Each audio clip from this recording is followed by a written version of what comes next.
දැන් මනුස්ස පරිණාමවාදීයි ධර්මයට අනුව මිනිස්සු කරයි පැහැදිලි කර දෙන්නේ. දැන් මේක මෙච්චර ලොකුවට හිතන්න දෙයක් නැහැ.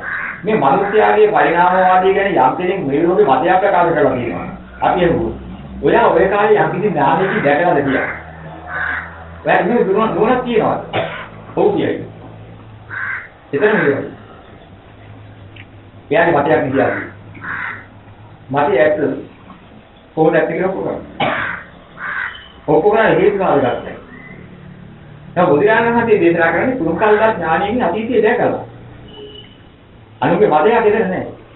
ඇත්ත ඇති ආකාරයෙන්ම දැකලා කියනවා නම් ඒක පරාක්‍රම කියලා දෙන්නේ. දැන් වදුරාගේ මිනිහව කනවා කියනවා ඒකින් ඒ විදිහට කියනකොට බුදුරජාණන් වහන්සේ කියනවා මිනිහාගේ වදුරව පොඩි. වදුරාගේ මිනිහා නෙවෙයි. මේක වදුර වැඩ කළා වදුර සංකාර වේදෝ වදුර විඥාන භාවිලා වදුර නාම රූප වදුර ඵල ආයතන වදුර විපාක වදුර වේදනා වදුර ගන්නා වදුර උපාදාන වදුර භව වදුර જાතිය වෙන මිදි වදුර. ඔක වැඩ ගියාම කියන්නේ වදුර කියලා. මිනිහා වදුරේ කුණා නිසා වදුර මිනිහ කියලා. නෑ මිනිහ කියලා වදුර වැඩ කළා වදුරේ කුණ. මෙන්න පරිණාම. අරගොල්ලෝ කියන්නේ. ඒ ධර්ම සාධකේ කොහොම අහලක ගැලෙන්නේ නේද? නේද ඔක්කොම සාධක දෙන්න නැහැ.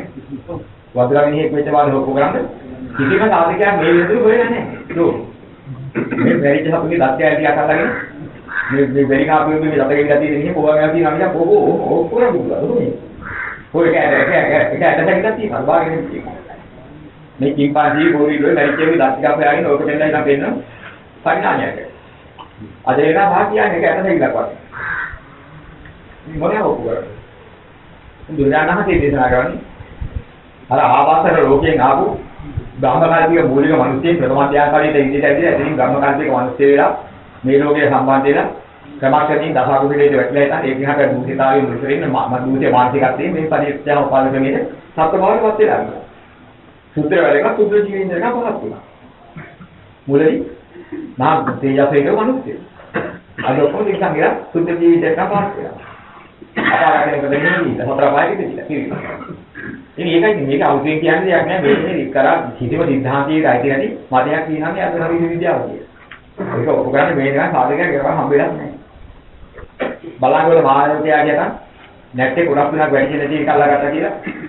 ඔක තියෙන විතාම ඇති තව අපි ඥාන පරීක්ෂණය ආවම පරීක්ෂණය කරලා බලනකොට ඒක වතුරේ වතුරට කියන්නේ.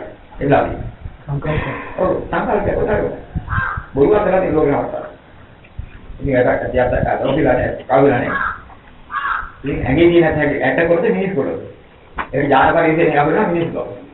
අර ඉතිරිලා තියෙන පුරුක්තිය බලන්න ඒක නේ එක. ඒක හඳුනනවා. ඒක හඳුනනවා. මේ නිසා නවීන විද්‍යාවේ කරන්න ගියාම බොරු කරන බවට අල්ලලා ඒ විද්‍යාව කවදා හරි දිනු කරලා ඒක බොරු කරගන්න. ඇත්ත කියපිලා නවීන විද්‍යාවේ කලින් මතක නැත්තේ. බුදුරජාණන් වහන්සේ දේශනා කළේ යමක් නැත්නම් එදත් එකයි අදත් එකයි මතත් එකයි ඒක වෙනස් කරනවද ඒක නෑ ධර්ම වෙනස් කරන්නේ. මම මේකයි වෙන්නේ කියන එක එහෙම වුණා. කවදාවත් කියන විද්‍යාඥයෝ ලෝකේ ඒක එහෙම වෙන්නේ කියන බොරු කරලා නැහැ බොරු කරන්න විදියක් නැහැ ඇත්ත. බොරු කරලා හිවනම් සමාජයේ හැවරිලා කියලා. මේ තවත් න්යාය ප්‍රශ්නයක් තියෙනවා මේ කොහෙද මේ දෙන්නා තියෙන්නේ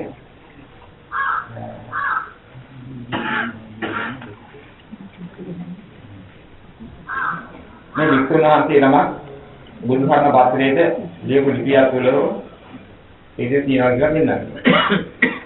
ඉතින් කරන ධර්ම දේශනාවේදී කර්ම කීපයක් දීලා තියෙනවා. පංචිල් අටසිල් දසසිල් බුදුදහමේ නැත. මේවා වෙන ආගම් වල ඒවායි. මේක අදහසක්.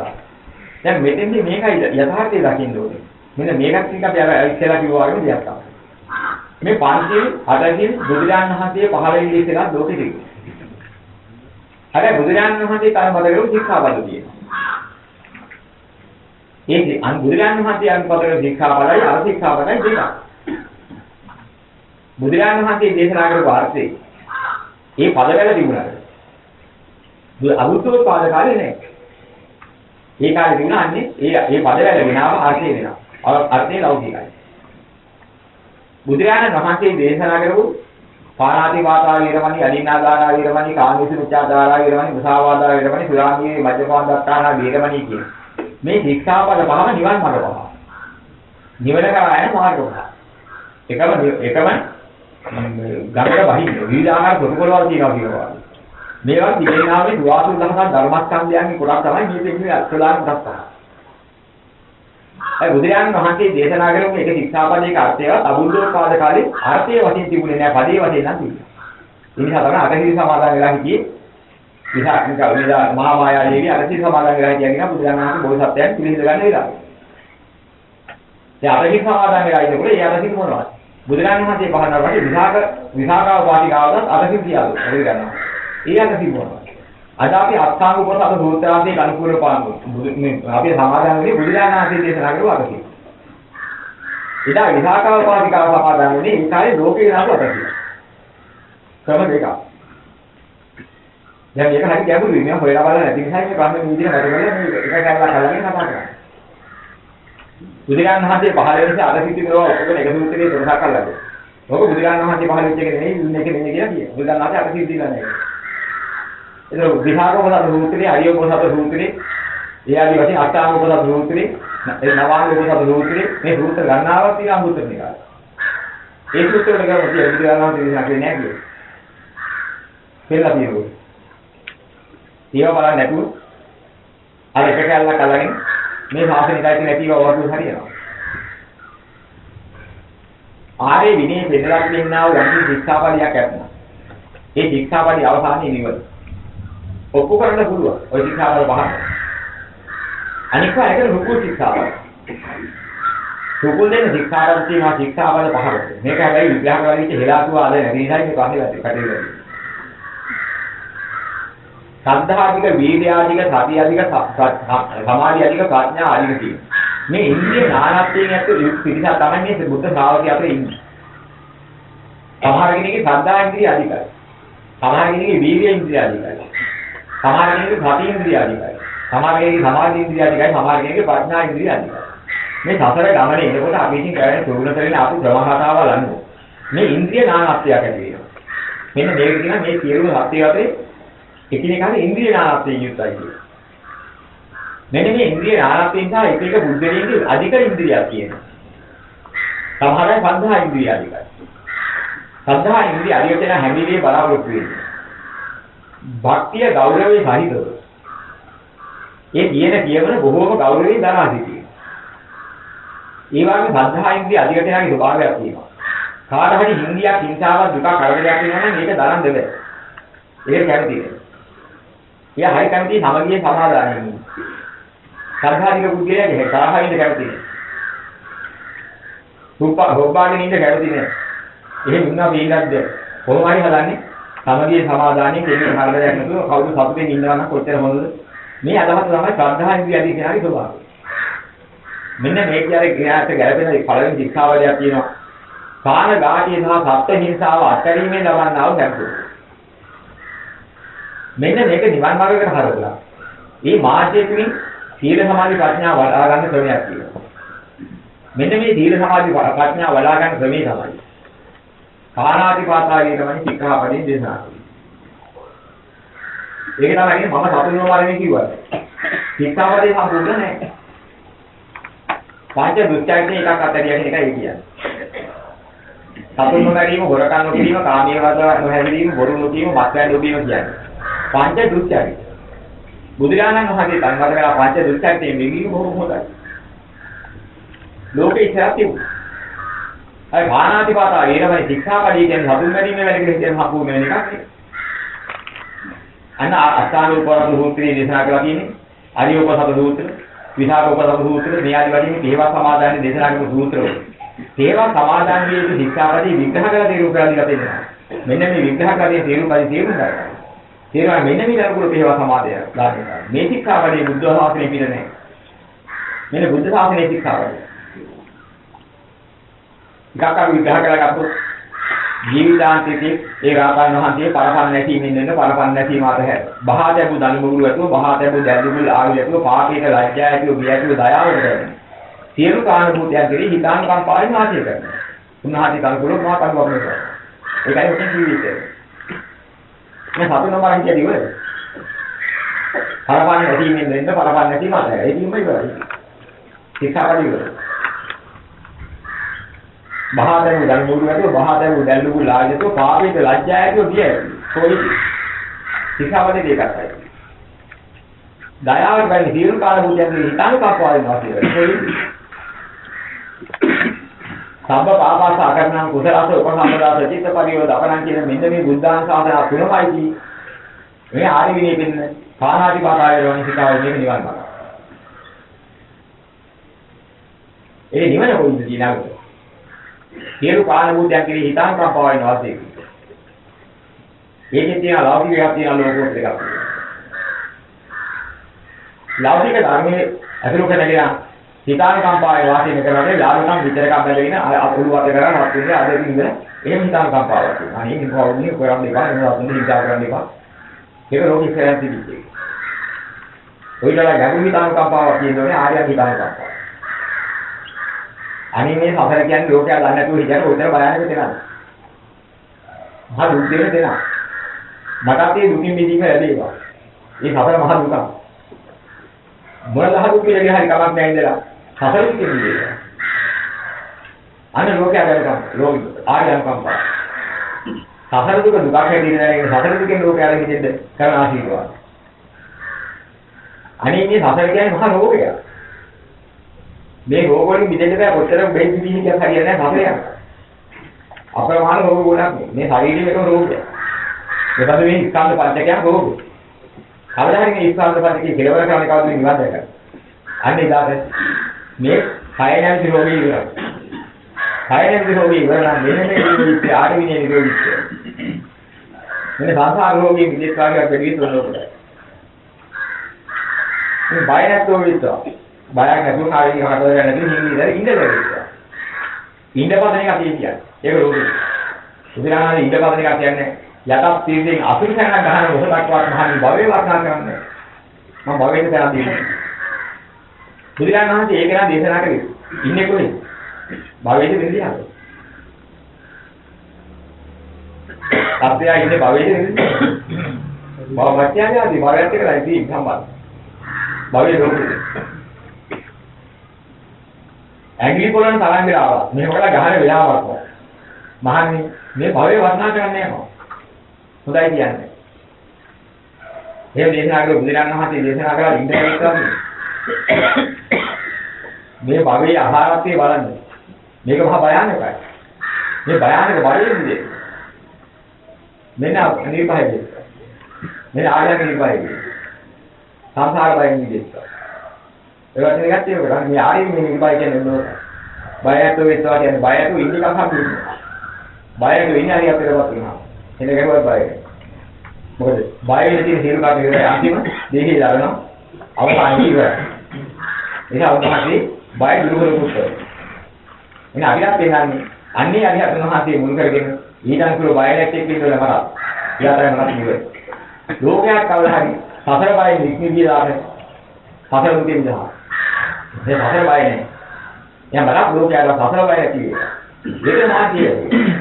ආරි මාතිය වැඩි මුල් කරේ නිවන මුල් කරගෙන මෙන්න මේ දයානුකම්පාව තියෙනවා. මෙන්න මේක වරද්ද කිව්ව ඔන්නෝකයි ශික්ෂාපදි තියෙනවා. එන ආරිමිනිය කෝඩියලා ශික්ෂාව වෙන්නේ. ආරිමිනිය දයානුකම්පාව යම්තරක එතන ආරි සාසන. මම පළවෙනි ශික්ෂාව වන්න දෙන හොරගන්න කරන්න පුළුවන්. ඒක පාපේට ලැජ්ජායතුව ගියතු ඉන්නවා කියලා නිගමනය කරගත්තාට පස්සේ හොරකම පාපයක්. පාපේට ලැජ්ජයි නම් ගියයි නම් මේ ශික්ෂාපදේ සමාදන් වෙන දෙයක් හොරගන්න කරන්න පුළුවන්. සාහිත්‍ය ආධාරේ වරලා පාපයක්. තේරෙන්න පුළුවන්. බොරු දේනම් පරිසරයෙන් පලාප කරන්න පුළුවන් කියන්න පුළුවන්. ලෝක තරහ බොරුවට වැටෙන්න පුළුවන්. පාපේට ලැජ්ජා නම් කියන පළවෙනි ශික්ෂාපදේ ගන්නකොට ඔක්කොම විලා. එක ශික්ෂාපදේ නිවර්මක සීල සමාධි ප්‍රඥා පොතේ. මේ ආරින්නේ ශික්ෂාවල හැටි. නොදුන්දී ගැන දෙවෙනි ශික්ෂාපදේ හොරකම් කරන්න තියෙනවා හරියට හිතන්න. අදිනාගාන විරම ශික්ෂාපදේ මොකක්ද? නොදුන්දී ගැන්වෙන් වෙන නොදුන්දී ගැන්ම අතහැර දෙන දේ අපගන්නේ දුන්දී බලාපොරොත්තු වෙනවා. හොරකම් කරන්නේ මේක. දෙන දෙයක්ම ගන්නේ දුන්දී බලාපොරොත්තු වෙනවා. හරි හම්බ කරගෙන යනවා දෙන දෙයක් ගන්න කන් කියනවා. දෙදර ගියා හැලිය බද්දේ දාන කෑවා. දුන්දී බලාපොරොත්තු වෙනවා. නෑ ඔය ගත්ත කෑවා. ඒකටයි කියන්නේ. හොරකම් කරන්නේ නෑ. දෙන දෙයක්ම ගන්නේ දුන්දේව බලාපොරොත්තු වෙන පිරිසිදු ආත්මපරිහරණය කියනවා. මොකද ආත්මපරිහරණය? ඔය ආත්මතිය. පිරිසිදු ආත්මය කොහෙද ලෝකේ කියන්නේ? එහෙනම් ඉතින් සබ්බේ ධම්ම අනාත්තාදී කියලා කියන්නේ. අනාත්මයි අනාත්තයි කියන්නේ. මම ඔය ආත්මතිකයික පරිහරණය කරන පිළිසිදු රෝගී.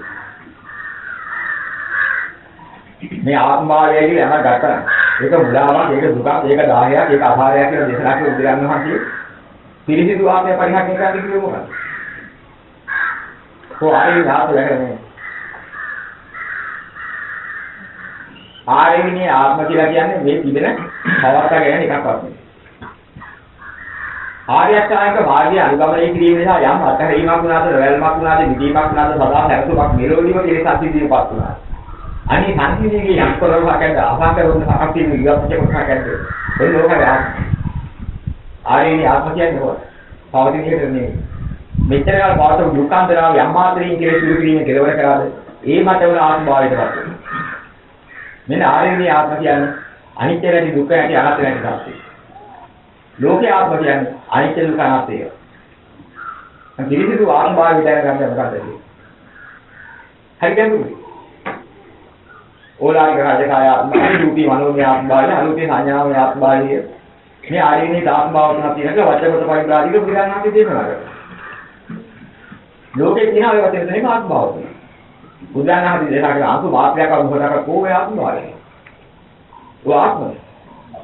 එහෙනම් ආත්මය ආත්මය. පටේවත පරිග්‍රහණ ගහනවා. අර වචන විරෝධිය. ඕලාරික රාජකාය ආත්මභාවය, රූපී මනෝමය ආත්මභාවය, අරූපී සංඥාමය ආත්මභාවය. මේ ආරේණී ආත්මභාව දෙන්නේ. ඒ නිසා ඔබ වහන්සේ ඉස්සෙල්ලා කියන ආත්මභාව නෙවෙයි කියන්නේ. දැන් ඔබ වහන්සේ කියන ආත්මභාව කියලා කියන මට මේක තේරෙන්නේ.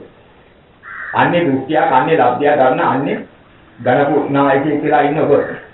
කොහොමද ඔය දෘෂ්ටියෙන් කියන්නේ මම කියන ආත්මභාව තෝරගන්නේ? ඒ බුදුරජාණන් වහන්සේ ඔය තෝරාගන්න බැරි මේකත් වෙන්නවා. ලෞකික අදහසින් ඒක තෝරාගන්න. මේ ආයේ ආත්මභාව තෝරාගන්න බැරි ඕක කියලා බලන්න. ඒ එකිනෙක විග්‍රහ කරලා දෙන එක ඉතාම දෙවිදේව තමයි මම කිව්වේ. යම් රාගක්ෂයක් ඇද්ද, ද්වේෂක්ෂයක් ඇද්ද, මොහක්ෂයක් ඇද්ද, ඊයම් සංසිඳීමක් ඇද්ද. මෙන්න මේ සංසිඳීමට යමෙක්පත් වෙනා නම් ඒ මට්ටමට ආත්මභාවය පුරුණ වෙනවා. දැන් පූර්ණ ආත්මභාවය කියන්නේ මොකක්ද? අරිහත්ත්වය. අරිහත්ත්වයේ පුද්ගලයා ආත්මයේ වතුනා කියන්නේ මොකක්ද? තීරණය කරනවා. ඊට පස්සේ දුකෙන් නිදහස්. යම් කෙනෙක් දුක නැද්ද? කැඩීමක් නැද්ද? විදීමක් නැද්ද? වැළකීමක් නැද්ද? අනිවාර්යයෙන්ම මොකද? Taman බතු දුකට වැටෙන්නේ නැත්නම් හැමසෝල වතුනා නම් යන්ත්‍රයකදී දුකෙන් නිදහස් වුණා නම් ඒ දුකෙන් නිදහස් වෙන ආත්මය නැහැ. ඒක සාරවත් නැහැ. අන්න ඒක සාර. ඔන්නෝම න්යාරීනේ ආත්මය. නෑ ආත්මය නේද? ලෝකේ ආත්මය කියලා එකයි ඉන්නේ. ඕකට මේ ආත්මය නැති වෙන්නේ. අන්න දැනගන්න වෙන්නේ. ඉතින් ඒ නිසා අයි මුළු තැන් ඕ වෙයිලා දින තැන්. ලෝකේ ආත්ම කියන්නේ ඒකද? ආරේණී ආත්ම කියන්නේ සාරස්ත්‍ය. සාරස්ත්‍ය නම් අතරින් වෙලින් මිදී කියන දුක නිදහස් වෙනවා. අසාරයි කියලා කියන්නේ අනාත්ම අසාරත්වය. අසාරගතය අනාත්ම කියන්නේ. ලෝකේ ඔක්කොම කියන ආත්මයන්ලා ඉඳන්නේ ඔක්කොම අසාරයි. ඒව අනාත්මයි. නේ අත්ම සාරගත. සාරගත නිවන අත්යි ලෝකේ අනාත්මයි. ඔබ හරිද? එතකොට දස කුසලයේ බුදුදහමේ ඒවායි. දැන් බුදුරජාණන් වහන්සේ දස කුසලයේ කියලා අපිට තියෙන්නේ කුසලයේ තියෙන රාගක්ෂය කිරීමක් ඇද්ද, ද්වේෂක්ෂය කිරීමක් ඇද්ද, මෝහක්ෂය කිරීමක් ඇද්ද ඒක තමයි ප්‍රතිපලය. ඒක තමයි මාර්ගය වර්ගුණම ලැබීම. මේ මාර්ගය ලබා ගැනීමට අවශ්‍ය කරන ශික්ෂණ ක්‍රමයක් තියෙනවා. ඒක පූර්ව භාග ප්‍රතිපලය. පූර්ව පිළිවෙත. පූර්ව පිළිවෙතක් වෙලී සංවර කරගත්තාම අර වැරදි ආකාරයෙන් ගොඩනගාගත්ත පාප විඥාන වලට ආහාර ලැබෙනවා. ආහාර නිරෝධ වෙන්නේ විඥාන නිරෝධ වෙනවා. ඒතර වික්ෂිප්ත භාවයට පත් කරන මානසිකත්වයේ සුද්ධ වෙනවා. සුද්ධ මානසිකත්වය තුළින් සුද්ධ සමාධිය තුළින් හිතන්නා වූ ධර්මාවබෝධේ මනසේ නැగిලා යථාභූතය ලැබෙනවා. අසුද්ධ මානසිකත්වයේ යථාභූතය ලැබෙනවා. ඒක උපක්‍රම ජීවිතය සුද්ධ කරගන්න. නිසා කොයි යමකින් යමක් නිසා සාගත තේවීමට, දේශක් තේවීමට, මොහක් තේවීමට ආධාර කරනවා. ඒක බුදුබව කියලා දෙලියන අනුකම්පනේ කරගිය ප්‍රශ්නයයි. බුදුරණාහි දේශනා කළ දීපිත ක්‍රමයේ උදාහරණ හොයාගන්න. එක්තරා සූත්‍රයක ගෝතමී සූත්‍රයේදී ප්‍රජාපති ගෝතමී මහත්මිය කියන ස්වාමීන් දැනගමත් ඕවාන්සේ දේශනා කරපු ධර්මයට පටහැන් කරුණු විරුද්ධ කරුණු මේ විසුණු මහත්මියට තියෙනවා.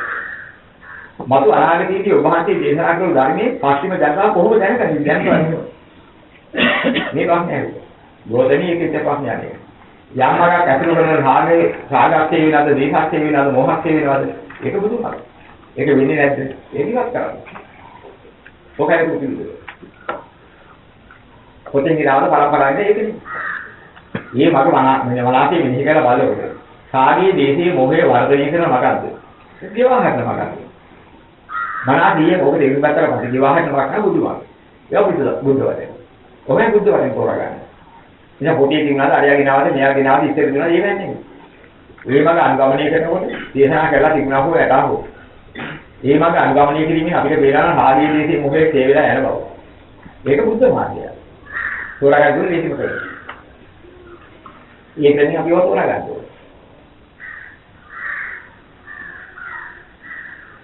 දැන් සිටින් තුනයි කාණගත අදත්තාදාන කාණ මිත්‍යාචාරය කයින්.